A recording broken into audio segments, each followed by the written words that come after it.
아버지 날이라서 그런지 우리 성가대 찬양이 그 아버지 앞에 올려드리는 찬양에도 굉장히 하나님 기뻐하실 줄 믿습니다. 오늘 여러분들과 함께 나눌 성경 말씀은 민수기 14장 11절 12절 말씀입니다. 민수기 14장 11절 12절 우리 같이 합독하도록 하겠습니다. 같이 읽겠습니다. 여호와께서 모세에게 이르시되 이 백성이 어느 때까지 나를 멸시하겠느냐? 내가 그들 중에 많은 이적을 행하였으나 어느 때까지 나를 믿지 않겠느냐? 내가 전염병으로 그들을 쳐서 멸하고 내게 그들보다 크고 강한 나라를 이루게 하리라. 아멘.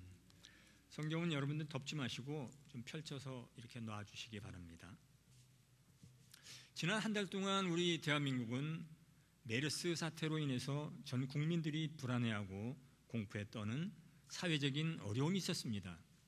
중동 국가를 다녀온 어느 한 사람으로 전파된 중동 기후 증후군이라는 메르스 바이러스가 어떤 경로를 통해서 여러 사람들에게 전파되었습니다.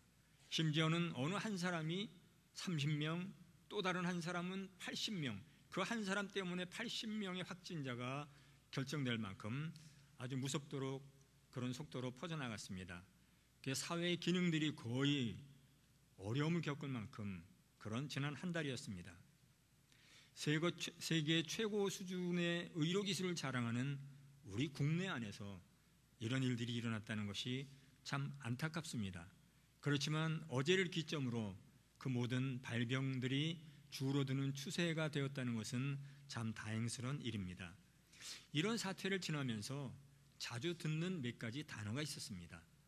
바이러스 잠복기는 며칠이며, 또 감염 경로는 어떻게 감염되며, 또 치사율은 몇 프로인가, 이런 일들이 모든 국민들의 관심이 되었었습니다.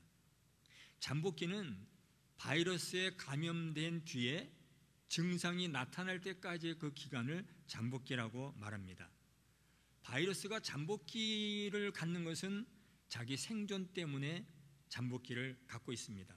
보통 사람 몸에 바이러스가 들어오면 처음에 많은 양이 들어오는 것이 아니라 그 중에 극소수의 양이 사람 몸에 침투하기 때문에 이 바이러스가 번식하기 위해서는 사람 몸속에 들어와서 조용히 죽어 지내면서 그 사이에 번식을, 증식을 해나가고 있습니다.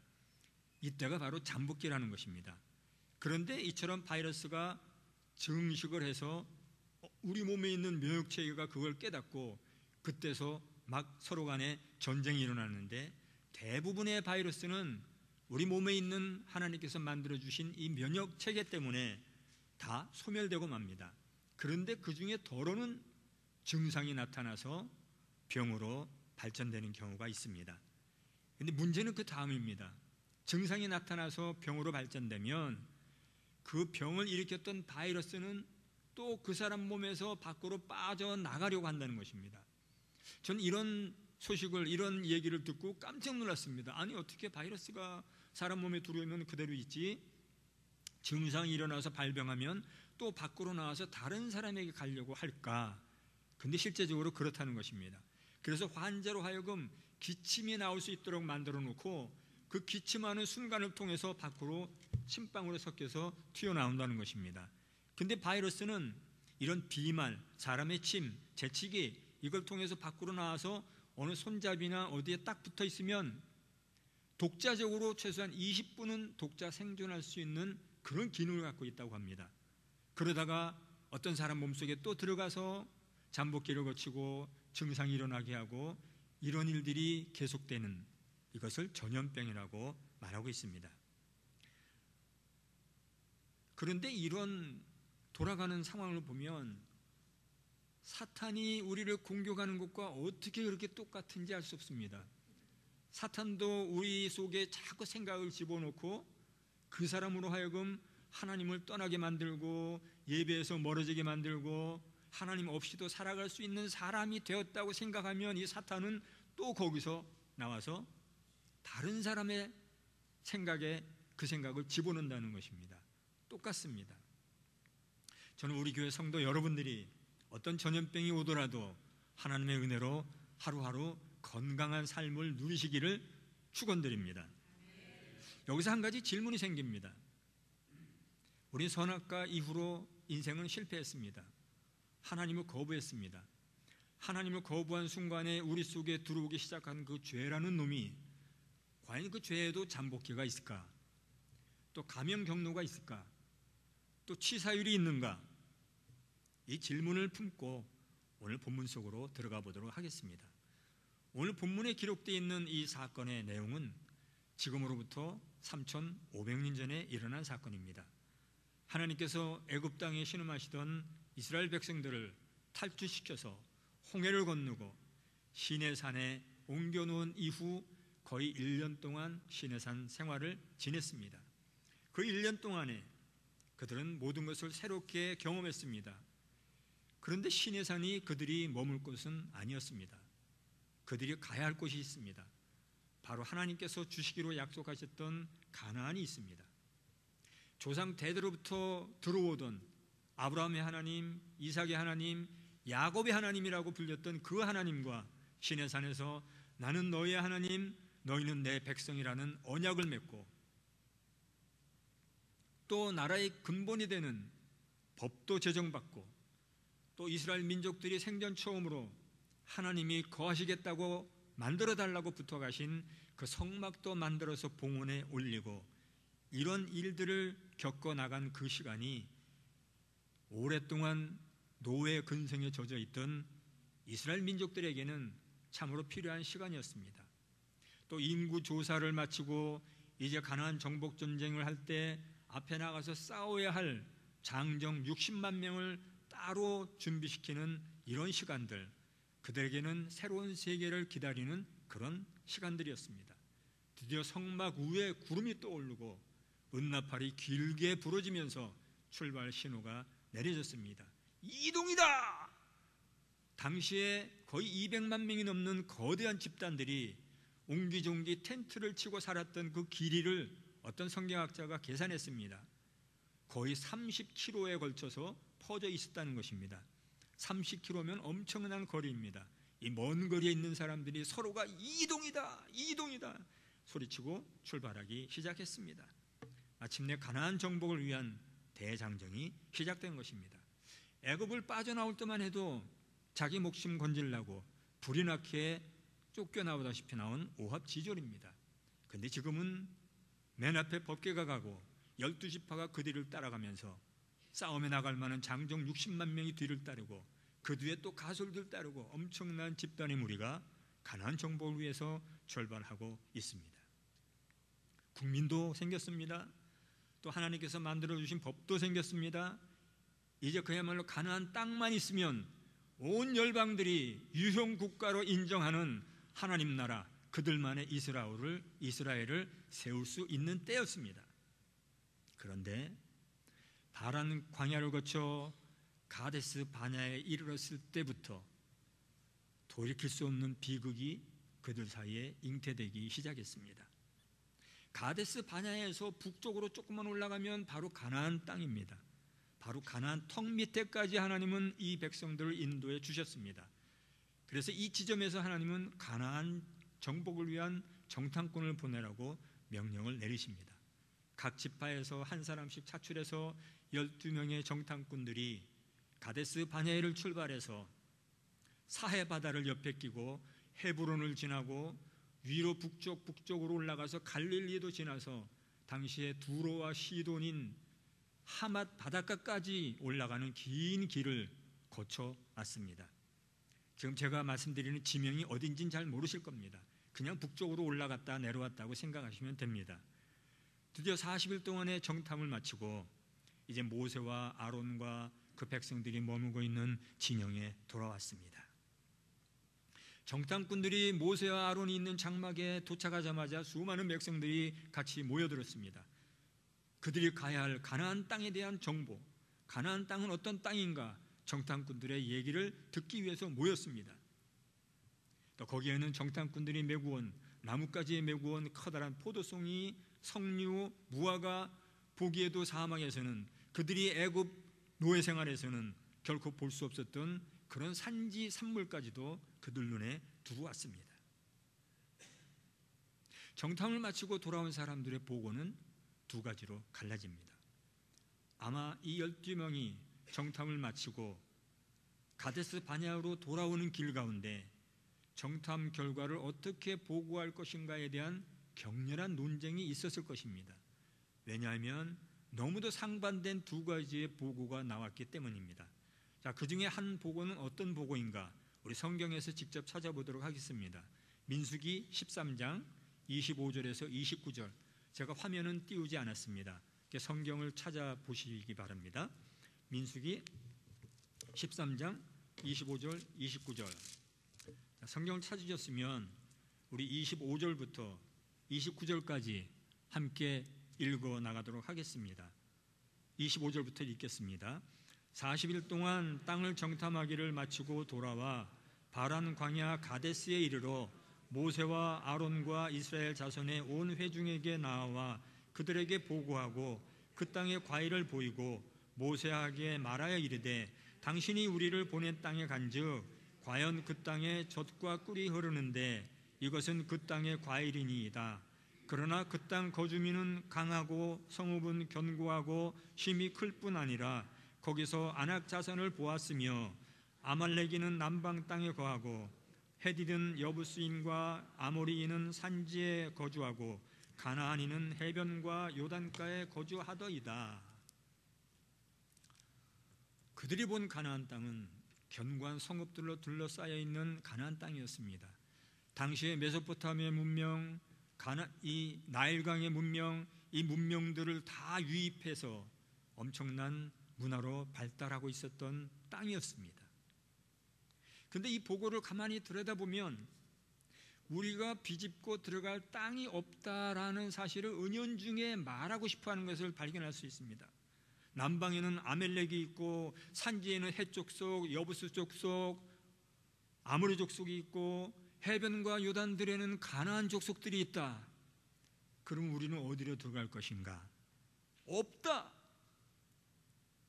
이걸 말하고 싶은 것입니다.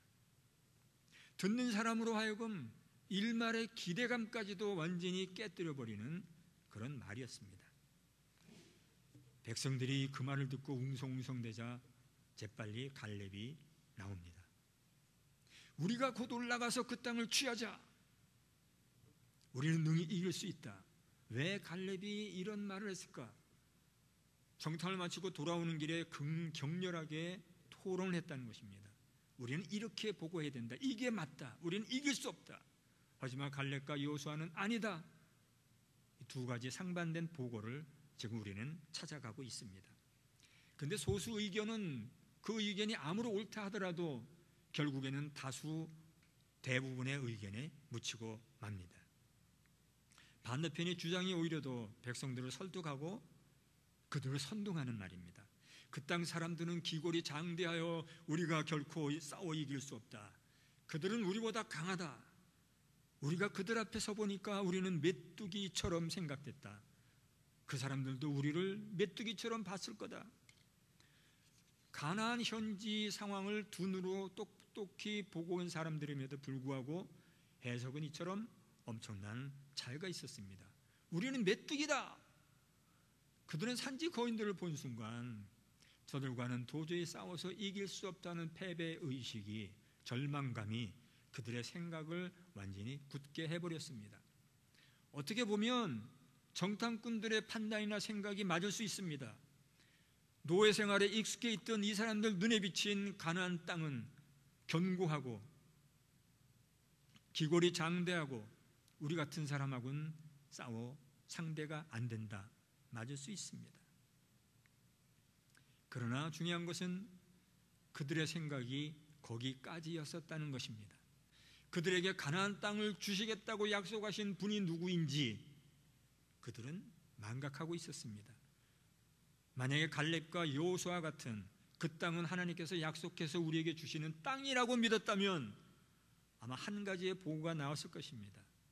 그런데 그들은 그 약속을, 그분이 누구신지 망각하고 말았습니다. 약속을 잊어버린 사람, 약속을 망각하고 있는 사람, 그 사람들은 약속의 혜택을 누릴 수가 없습니다. 백성들은 소리 지릅니다. 메르스 사태가 확산되니까 불안해서 움직였던 똑같습니다. 우리가 애굽 땅에서 죽었거나 이 광야에서 죽었으면 좋았을 것을 여호와는 어찌하여 우리를 그 땅으로 데리고 가서 거기서 죽이려 하시는가? 모세와 아론을 원망하면서 모든 것이 끝난 것처럼 주저앉아 밤새도록 통곡했습니다. 실제적인 사건입니다. 성경은 그 사건을 14장 1절에서 이렇게 표현하고 있습니다. 온 회중이 소리를 높여 부르짖으며 백성이 밤새도록 통곡하였더라. 차라리 애굽 땅에서 죽었거나 여기서 죽는 것이 낫겠다. 그럴 바엔 차라리 다시 애굽으로 돌아가자는 것입니다. 우리가 살다 보면 너무 힘들고 어려울 때 쉽게 하는 말이 있습니다. 차라리 죽는 게 낫겠다. 우리가 살아온 세대는 그만큼 여러 가지 힘든 상황 가운데 성장한 경험이 있기 때문에 아마 자라나오면서 차라리 죽으면 좋겠다, 죽는 게 낫겠다라는 그런 말들을 우리는 자주 들으면서 성장해 나온 기억들이 있습니다. 옛날에 한국에 시내버스가 있죠. 1980년도 중반까지만 해도 시내버스에 안내원이 있었습니다. 차장이라고 불렀어요. 우리는 차장이라고 불렀는데 그 말은 여성을 모욕하는 거다. 그래서 안내원이라고 부르자. 그래서 이제 안내원이라는 칭호를 붙였는데 출근 시간에 얼마나 복잡합니까? 학생들은 책가방도 들여몰릴 수 없어 창문 열고 집어넣고 몸만 타고 그 출근하는 사람들 어떻게라도 차를 타야 가기 때문에 그때는 그게 유일한 교통수단이었잖아요. 차장이라는 사람, 안내원 이 아가씨는 등치가 작은데도 그 사람들을 억지로 꾸역꾸역 밀어넣는 거예요. 왜 밀어넣었을까요? 그만큼 많이 태워야 이게 생길 수 있거든요. 그 당시엔 이게 관습이었잖아요. 많이 태워야 그래도 분깃이 있었다는 거죠. 그래서 사람들을 실어놓고 문을 못 닫잖아요. 그러면 이게 다 익숙한 요령이 생겼어요. 양쪽에 닫고 벽을 딱딱 치면서 오라이 하면 운전수는 출발하면서 살짝 핸들을 틉니다. 그러면 이렇게 밀렸던 사람이 왕창 이러면서 그 사이에 문을 탁 닫아갑니다. 그런데 그 노선버스 중에 청량리를 거쳐 중량역까지 가는 노선버스가 있었습니다. 그 안내원은 정류장에 설 때마다 청량리 중량역 와요, 청량리 중량역 와요 계속 소리쳤잖아요. 청량리 중량역 가요 라고 자기는 얘기했어요. 그런데 어느 할아버지가 버스 정거장에서 그 버스를 타려고 하다 보니까 그 귀에 들리는 말은 어떻게 들리냐면 차라리 죽는 게 나요, 차라리 죽는 게 나요. 아니 분명히 청량리 중량역 가요 그러는데 차라리 죽는 게 나요, 차라리 죽는 게 나요. 그런데 그 안내원 아가씨는 굉장히 피곤해 보이는 거예요. 얼굴이. 그러니까 얼마나 힘들고 오죽했으면 차라리 죽는 게 낫다 그러는가. 차라리 죽는 게 낫다. 우리 세대는 이런 말에 아주 익숙합니다. 그런데 그 말을 한 사람도 정작 죽을 일이 생기면 죽지 않으려고 발버둥친다는 거죠. 그게 우리 인생입니다. 그런데 더 중요한 것은 우리가 하는 말을 듣고 계시는 분이 있습니다. 우리는 하나님 앞에 기도드릴 때 내 기도를 들어주시기를 간구하며 드립니다. 기도만 들어달라고 생각한다는 거죠. 그런데 하나님은 평상시에 우리가 하는 말, 그것이 불평이 됐건 원망이 됐건 어떤 말이 됐건 하나님은 다 듣고 계십니다. 우리가 절망의 말을 할 때 하나님은 얼마나 서운하시고 얼마나 속상하시겠습니까? 왠지 아십니까? 당신의 몸을 찢으시면서 우리로 하여금 생명을 얻고 살아가게 해주신 존재가 차라리 죽는 게 낫다. 얼마나 하나님 마음이 속상하시겠습니까? 비록 고난에 직면하더라도 우리는 절망할 이유가 없습니다. 하나님이 계시기 때문입니다.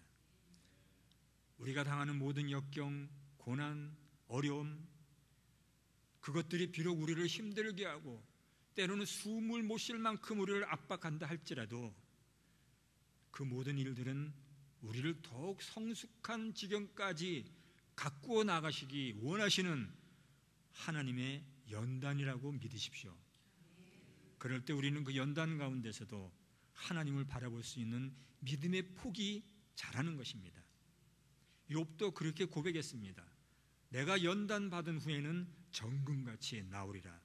진리입니다.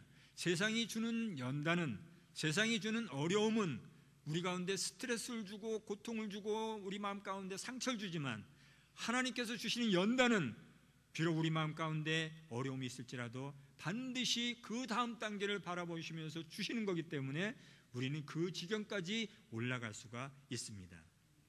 여호수아 갈렙이 옷을 찢으면서 백성들 앞에 나옵니다. 우리가 정탐한 땅은 정말 아름다운 땅입니다. 하나님께서 우리에게 그 땅을 주실 것입니다. 하나님을 거역하지 마십시오. 우리는 그들을 이길 수 있습니다. 그들은 우리의 밥입니다. 옷을 찢으면서 소리쳐도 엄청난 수위에 밀려서 오히려 그들은 돌을 들어서 여호수아 갈렙을 치려고 합니다. 자, 이 정도 되면 하나님이 가만히 계시겠습니까? 가만히 계시지 않습니다. 하나님이 드디어 진노하십니다. 어떻게 진노하시는가? 14장 10절을 제가 먼저 읽겠습니다. 온 회중이 그들을 돌로 치려 하는데 그때 여호와의 영광이 회막에서 이스라엘 모든 자손에게 나타나시니라. 온 회막에 하나님의 영광이 나타나시면서 모세에게 말씀하십니다. 그 말씀이 아까 저희가 읽은 11절, 12절입니다. 이 말씀을 다시 한번 우리 같이 읽겠습니다. 11절, 여호와께서 모세에게 이르시되 이 백성이 어느 때까지 나를 멸시하겠느냐? 내가 그들 중에 많은 이적을 행하였으나 어느 때까지 나를 믿지 않겠느냐? 내가 전염병으로 그들을 쳐서 멸하고 내게 그들보다 크고 강한 나라를 이루게 하리라. 아까 처음에 시작할 때 우리가 2절 읽었습니다. 지금 우리가 이 내용을 서로 함께 나누면서 다시 읽어보니까 틀려지죠.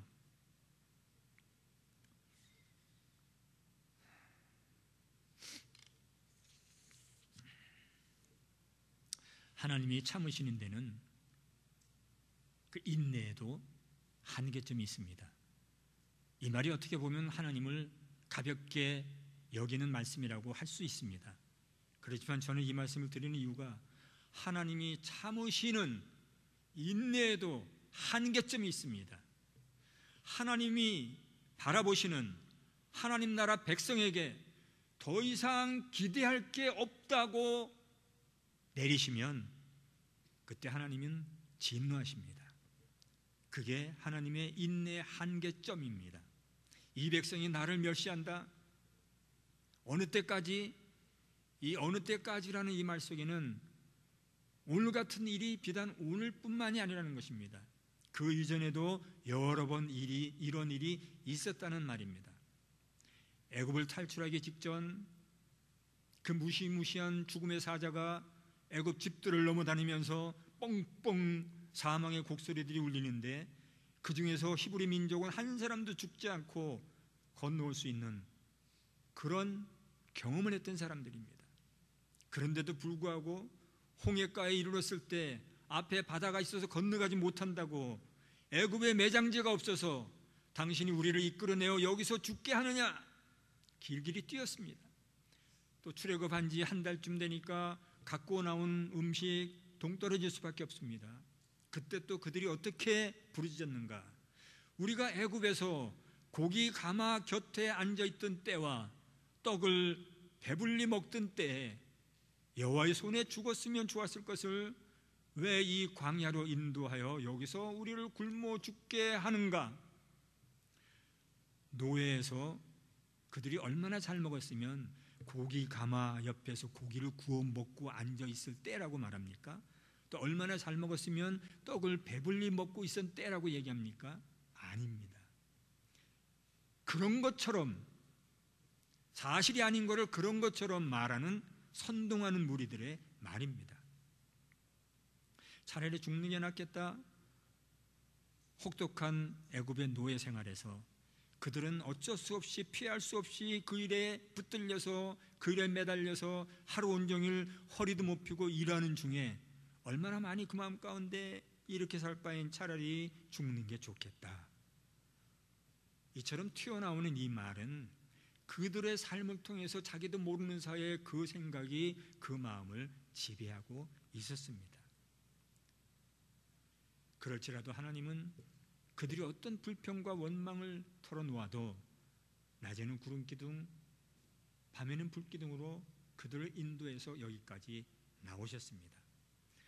만약에 하나님께서 우리 대한민국, 우리 한민족을 옛날에 이스라엘 민족 끌어내듯이 우리를 끌어내서 이 일을 할 수 있도록 하셨다면 우리 조상들은 어떤 반응을 보였을까 한번 생각해 보았습니다. 우리 조상들은 틀림없이 달랐을 것입니다. 저는 우리 조상들을 믿습니다. 분명히 그렇게 하셨을 거다. 아무리 배가 고파도, 아무리 힘들어도, 아무리 어려워도 빨리빨리 아마 빨리빨리 가자고 그렇게 외쳤을 것입니다. 창세기 12장에서 아브라함을 불러내셔서 너로 인하여 모든 민족이 복을 얻을 것이라고 말씀하신 이 프로젝트를 이루어 나가시기 위해서 그들이 시시콜콜 불평하고 원망해도 다 들으시면서도 하나님이 바라보셨던 그 지점을 이루기 위해서 그들 여기까지 인도해 오셨습니다. 드디어 약속하신 젖과 꿀이 흐르는 그 땅 바로 밑에까지 다다랐습니다. 이 시점에서 안 들어갈래요? 안 하겠습니다. 다시 애굽으로 돌아가자는 것입니다. 가나안을 눈앞에 두고도 나 일 안 하겠다. 우리 할 수 없다. 못 하겠다. 출애굽 광야길에서 그토록 많은 하나님의 이적을 그들의 눈으로 보고서도 또 하나님이 그들과 함께 계시다는 것을 여러 방법으로 보여주시는 것을 눈으로 보고 나서도 그들은 하나님의 약속을 잊어버리고 믿지 않았습니다. 하나님을 거부하게 만드는 죄는 잠복기가 없습니다. 사탄이 생각을 집어넣는 순간 그 죄는 번식하기 시작합니다. 죄의 전염성은 그 자리에 있었던 이스라엘 백성 전체에게 퍼져나가 버렸습니다. 메르스 정도는 비교가 되지 않습니다. 하나님 결단하십니다. 그래? 차라리 여기서 죽었으면 좋겠어? 내가 너희들이 말한 대로 내가 하겠다. 그냥 여기서 살다 죽어라.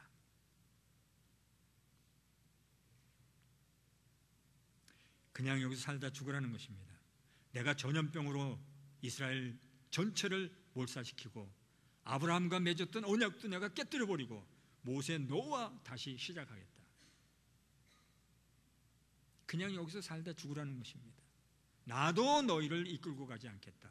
나도 너희와 끊어버리겠다. 하나님이 일으키시는 전염병은 치사율이 100%입니다.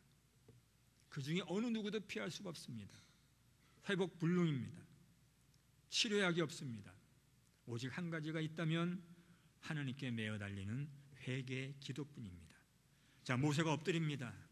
필사적으로 기도합니다. 모세는 하나님을 경험했던 사람입니다. 이 지상에서 유일하게 하나님과 대면하여 대화했던 사람이 모세입니다.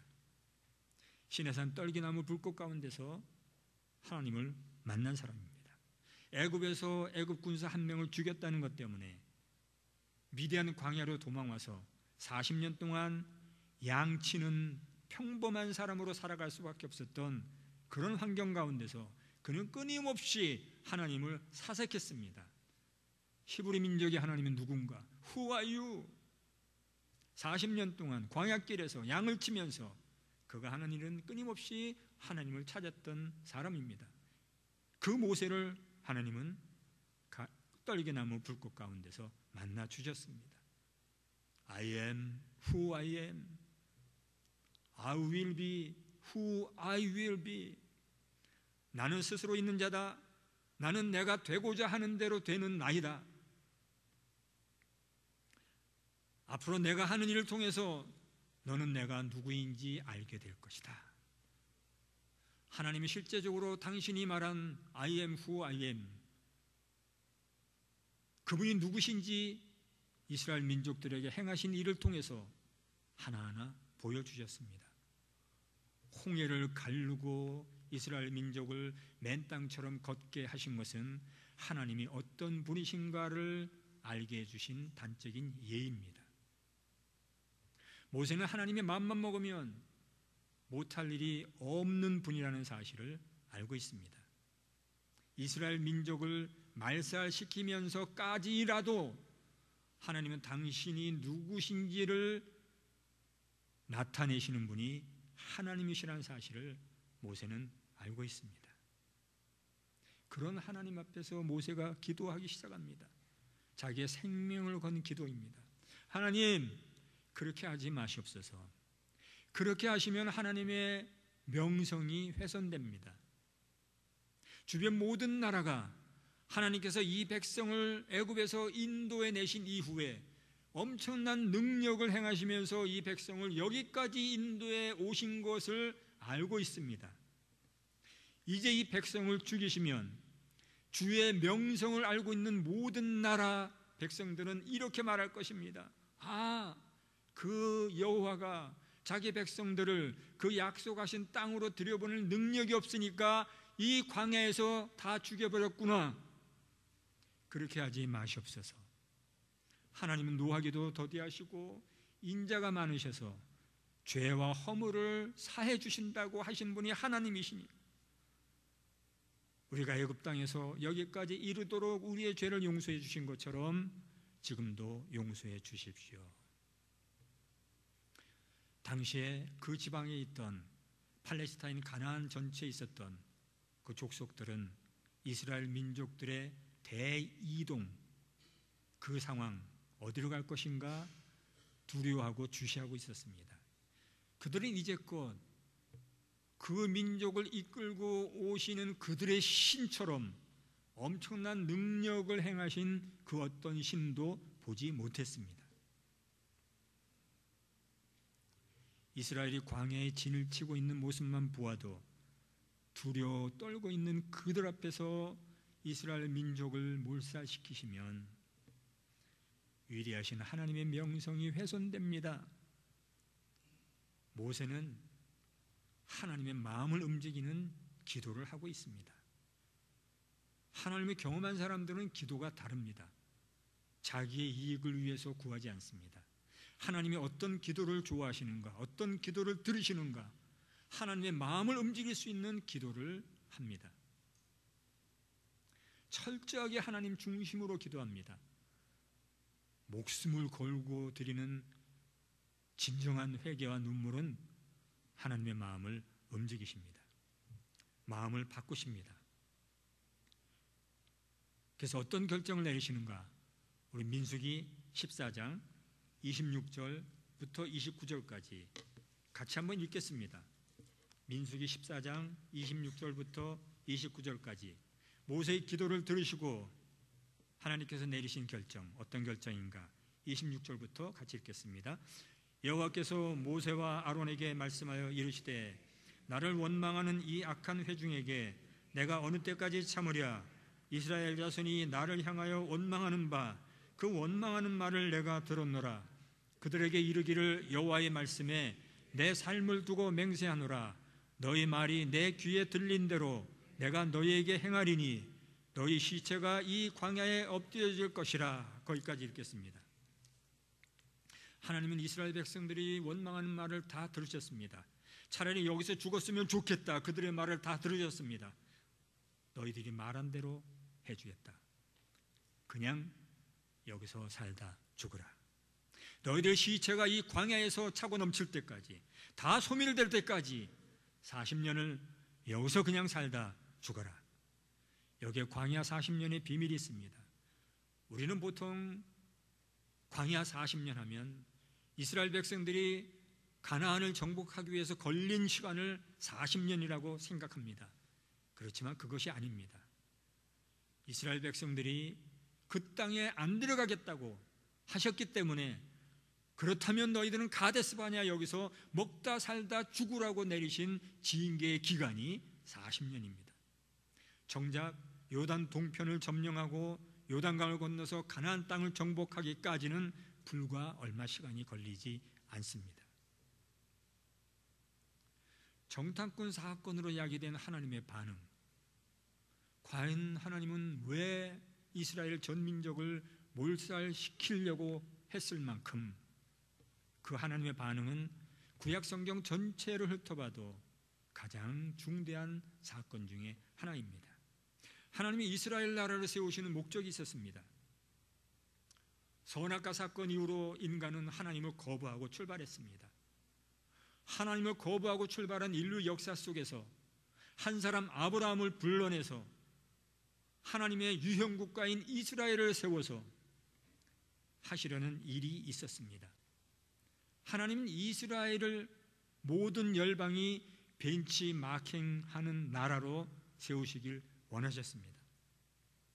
하나님의 왕 되심을 인정하고 하나님의 통치를 받는 것이 진정한 행복인 것을 고백하는 사람들이 모여 사는 그런 나라, 그런 나라를 열방의 모든 나라들이 주시해서 보면서 우리도 그들이 섬기는 하나님을 우리의 왕으로 섬기자는 이런 일들이 열방 속에서 터져나오기를 하나님은 바라보셨습니다. 그래서 그 이스라엘을 세우시기 원하셨던 것입니다. 이 프로젝트를 이루기 위해서 하나님은 당신의 백성들이 그 애굽의 노예 생활로 혹독하게 고통당하고 신음하는 것을 보시면서도 430년이라는 긴 시간을 침묵하며 이때를 기다려 오셨습니다. 지금이 바로 그 순간입니다. 가나안 땅에 들어가는 것은 지금 그 일을 하는 것입니다. 너로 인하여 모든 민족이 복을 얻을 것이다. 이것은 아브라함으로부터 이스라엘 민족에 주신 사명입니다. 그런데 그 땅에 안 들어가겠다고 하니 우리는 메뚜기라서 그 땅에 들어가지 않겠습니다. 하나님을 메뚜기의 하나님으로 만들어버렸습니다. 이스라엘의 조상들은 가나안을 그들의 소유로 주시겠다는 하나님의 약속을 신실하게 신뢰하고 자기들의 시신을 가나안에 묻히기를 원했습니다. 아브라함도 그랬고 이삭도 그랬고 야곱도 애굽으로 건너온 이후에 자기가 죽으면 반드시 가나안에 묻혀달라고 유언을 남겼습니다. 요셉도 그랬습니다. 요셉도 죽기 전에 이스라엘 사람들을 자기 앞에 모아놓고 이제 하나님께서 약속하신 그 땅에 너희들은 틀림없이 들어갈 것이다. 그때가 되면 내 뼈를 들고 가서 거기에 묻어달라. 그들의 조상들은 하나님께서 약속하신 그 땅에 들어갈 것을 믿고 그날을 바라보고 지내왔었습니다. 그런데 지금 가데스 바네아에 있는 이 백성들은 그 약속을 우습게 여겼습니다. 가볍게 여겼습니다. 하나님의 약속을 가볍게 여겼습니다. 하나님의 거룩한 백성으로 그 땅에 들어가 묻힐 소중한 권리까지도 그들을 스스로 포기해버리고 바람 부는 이 척박한 이 가데스 바네아 광야 땅에 그들의 뼈를 묻히기를 스스로 자초한 것입니다. 여러분은 여러분의 영혼이 어디에서 안식하기를 원하십니까? 예수님이 제자들에게 이 약속을 해주셨습니다. 내가 가서 너희를 위하여 처소를 예비하면 내가 다시 와서 나 있는 곳에 너희도 있게 하리라. 우리는 이 약속을 붙잡은 사람들입니다. 우리는 장래 우리가 어디에 갈 것을 알고 있는 사람들입니다. 그것이 하나님께서 우리에게 주신 큰 은혜입니다. 싸워서 지고 이기고의 문제가 아닙니다. 아니, 하나님께서 함께 하시면 이기지 못할 싸움이 없습니다. 그들에게는 사명감이 없었습니다. 세상 나라에 대해서 하나님 나라 백성들이 갖고 있어야 할 존재의의를 망각해버렸습니다. 하나님 나라 백성이 어떤 백성인지, 무엇을 해야 하는지 그 정체성을 잃어버렸습니다.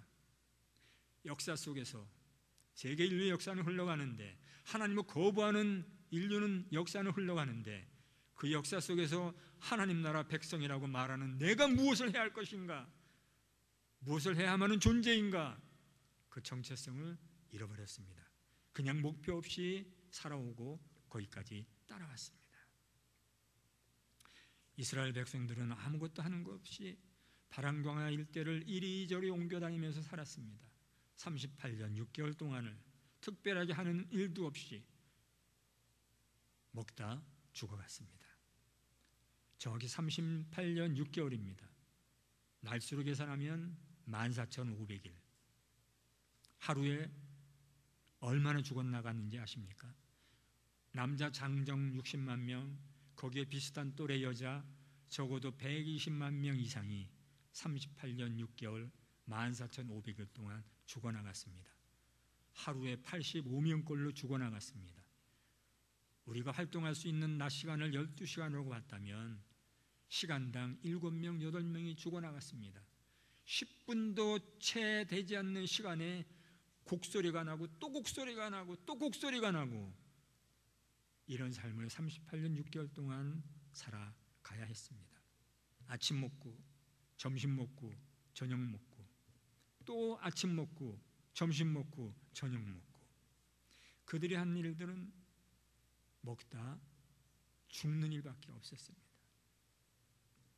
하나님 나라의 사명을 감당하지 못했을 때 250만 명이 되는 구약교회 하나님이 버리셨습니다. 250만 명의 대형 교회를 할지라도 하나님께서 주신 사명 감당하지 못할 때 하나님은 250만 명 교회 쓰지 않으십니다. 하나님 우리에게 무슨 말씀을 또 한 번 해주십니다. 내가 싫어하면 어떻게 되는지 너희는 알게 될 것이다. 하나님이 싫어하는 사람의 인생의 끝은 하나님이 싫어하시게 되면 어떻게 처리하시는지 그제서야 그들은 알게 될 것이다. 하나님이 싫어하시는 사람이 되지 마십시오. 하나님이 좋아하시는 사람이 되십시오. 물론 하나님은 우리의 존재 자체를 좋아하십니다. 우리가 살아 숨쉬는 존재 자체 때문에 하나님은 기뻐하십니다. 애굽은 이 세상 나라를 말하고 있습니다.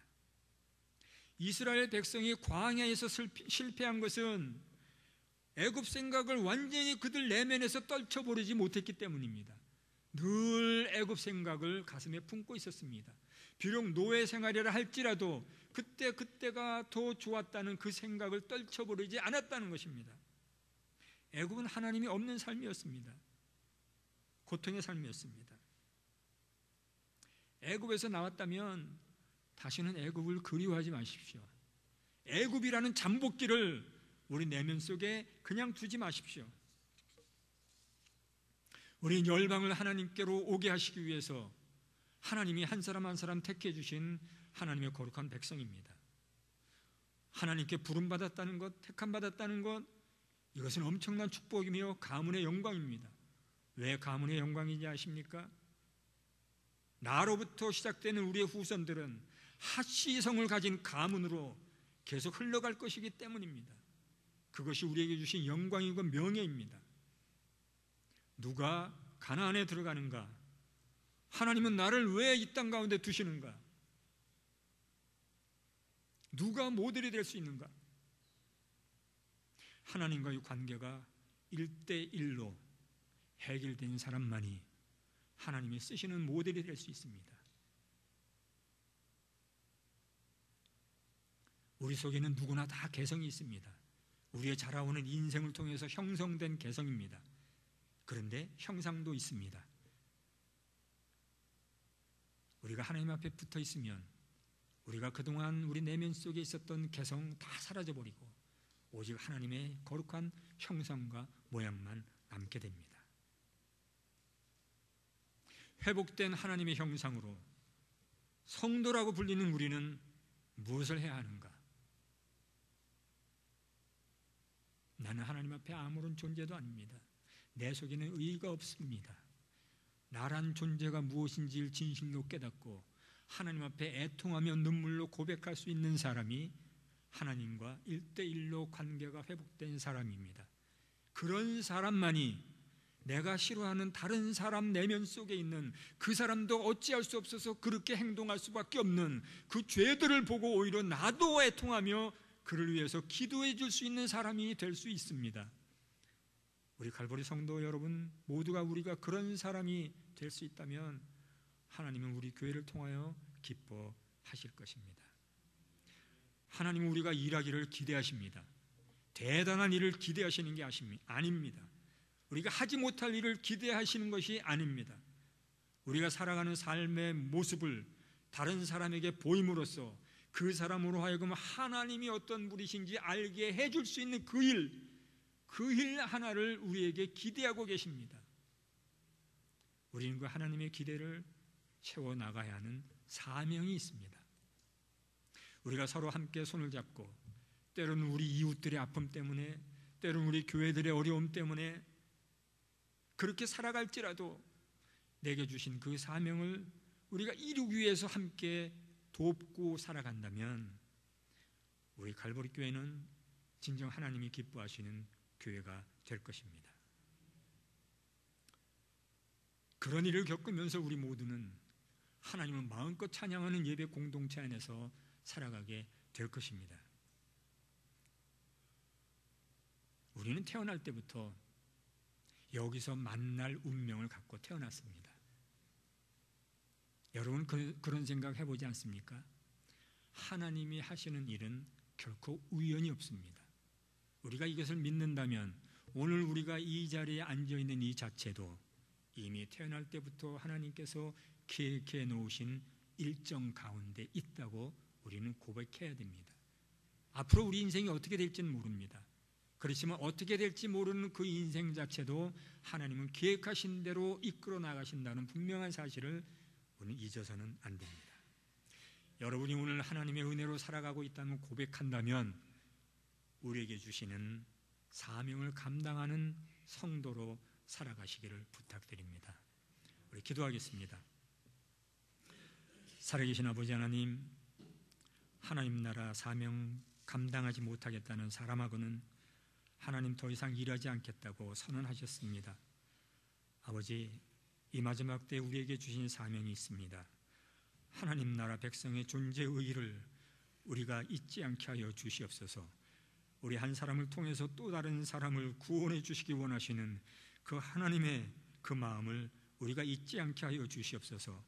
비록 우리가 미국이란 나라에서 소수 민족으로 살아갈 수밖에 없는 환경 가운데 있을지라도 우리는 위대한 하나님의 백성임을 선언하게 하여 주시사 우리가 부딪히는 모든 일들 속에서 하나님을 형상을 드러낼 수 있는 삶이 될 수 있도록 아버지 우리 길을 인도하여 주시옵소서. 예수님의 이름으로 기도합나이다. 우리 찬송